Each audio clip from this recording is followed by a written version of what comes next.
On the morning of August 26th, explosions were heard in the north of temporarily occupied Crimea. Ukrainian drones carried out a strike on Russian military logistics facilities, putting them out of action. According to eyewitness reports, a precise hit was delivered on the Urozhayna railway station in the settlement of Krasnohvardiiske, reportedly striking an electrical substation, as well as on an oil depot near the railway station in the city of Dzhankoi. These infrastructure sites ensured the functioning and combat supply of Russian army units, so their destruction seriously disrupts the occupiers' logistics. In turn, the Russian Ministry of Defense claimed that its air defense allegedly destroyed 8 Ukrainian drones, but the visible damage on the ground confirms the success of the attack. So far, no reports of civilian casualties have emerged, but the strikes triggered panic among the peninsula's residents. At the same time, the war is increasingly hitting Russia's own economy. In particular, fuel prices in Russia are breaking historic records. In occupied Crimea itself, gasoline is catastrophically scarce, and local residents are unable to refuel their cars.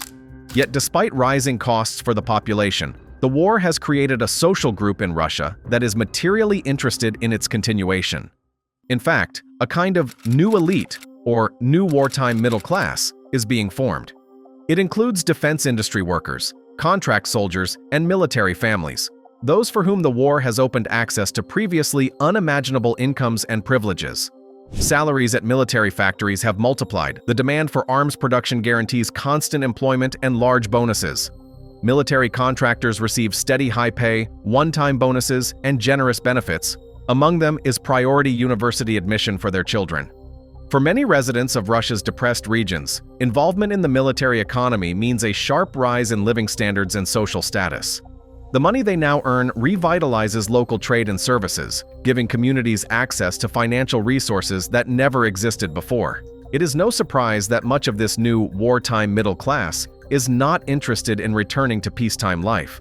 The end of the war would mean the loss of their current income, a return to poverty, and a decline in social standing, as it was before 2022. Economists warn that an abrupt halt in wartime financial flows after the fighting ends could trigger a social crisis. People accustomed to earning several 100,000 rubles per month in military roles or at defense plants could find themselves without work or means of survival, threatening an outbreak of unrest. The Kremlin is aware of these risks and therefore does everything to sustain the war economy, continuing mobilization, signing new defense contracts, and pouring budget funds into the military-industrial complex. Thanks to this artificial stimulus, the war has become profitable for a whole segment of society, and this war elite is motivated to see it continue.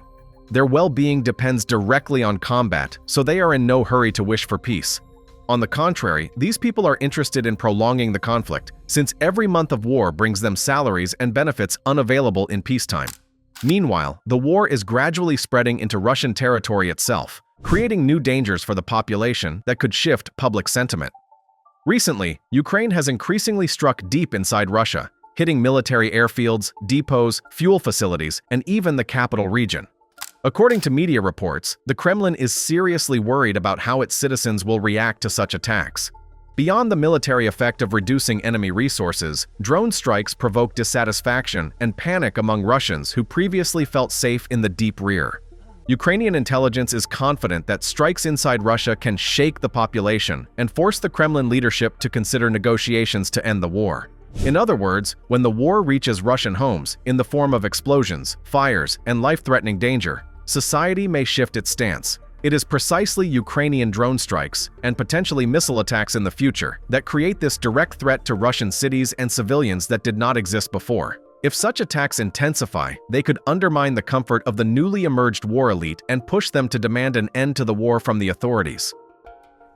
Thank you, friends, for watching this video to the end. Subscribe to the channel to stay up to date with the latest events. This material was prepared by Hustler. See you soon.